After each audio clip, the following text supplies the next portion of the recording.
Have you been doing everything that you're supposed to be doing after heartbreak? Going to therapy, reading the books, learning about abusive behaviors, trying to move forward, and you still feel confused or stuck? If so, this video is going to explain why this is happening and also why it's not your fault. Most times when we're healing from grief and loss due to a relationship breakdown, we assume that there's a linear path. We feel bad in the beginning, we start to understand the why, and then we start to feel better. When we've been involved in emotionally abusive or narcissistic relationships, that healing narrative changes.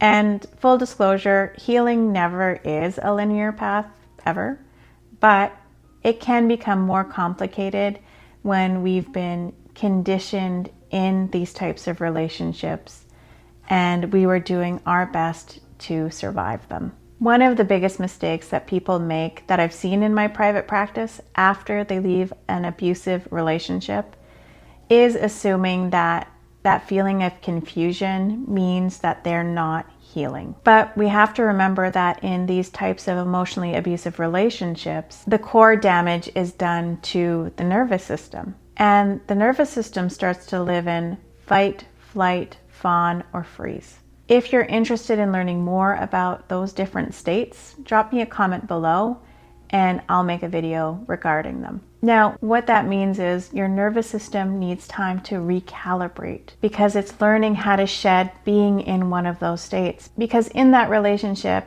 your feelings may have been hurt a lot, but you also had to find ways to emotionally survive, which meant losing the orientation to yourself.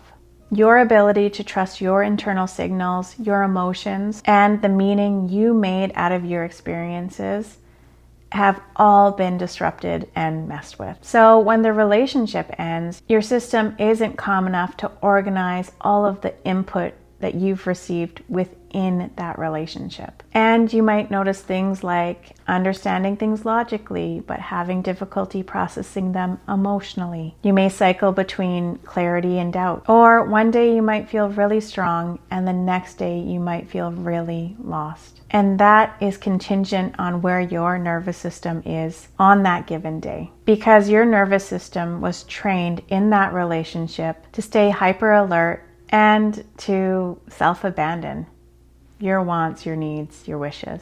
So that brings me to point number 2.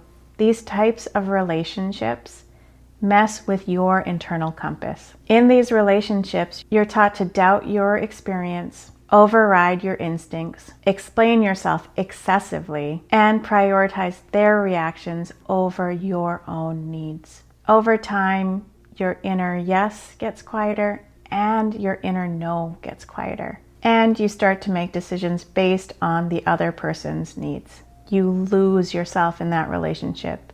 You self-abandon yourself. So when the relationship ends, there's a rise of confusion because you may not know who you are anymore.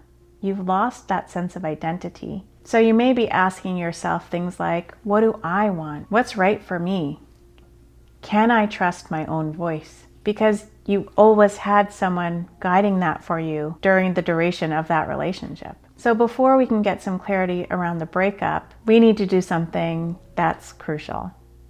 We have to rebuild self-connection, but in a very strategic way. Because many of us have heard that popular breakup advice out there that actually could do more harm than good for us if we've been in an emotionally abusive or narcissistic relationship. So things like, just trust yourself, listen to your intuition, let it go. Well, intellectually, we might be able to process those things and say, yeah, okay, that makes sense. But emotionally and biologically, that doesn't actually make sense to your nervous system. We have to be cautious here because that advice assumes that you already have a regulated nervous system and a connection to self. But after emotional abuse, intuition and your nervous system are often mixed with fear, conditioning, and survival patterns. It may feel too dangerous to our system to just trust ourselves or to just let it go or to even listen to our intuition. We need to start with small steps in order to rebuild self-trust. I'm building a community that helps us to understand how to do this. So check out the link in the description below. We also have to remember that rebuilding our foundation happens slowly through safety and consistency. So it's okay that you feel confused right now because your system is trying to recalibrate. And we have to remember that your system was organized around someone else's moods, needs, and reactions. Now that the structure is gone, your system doesn't know what to replace it with yet. But we already know the secret ingredient, which is rebuilding self-connection. When we start to give ourselves safety again, we're going to regain clarity. If you'd like to learn more about rebuilding after heartbreak, check out this video up here.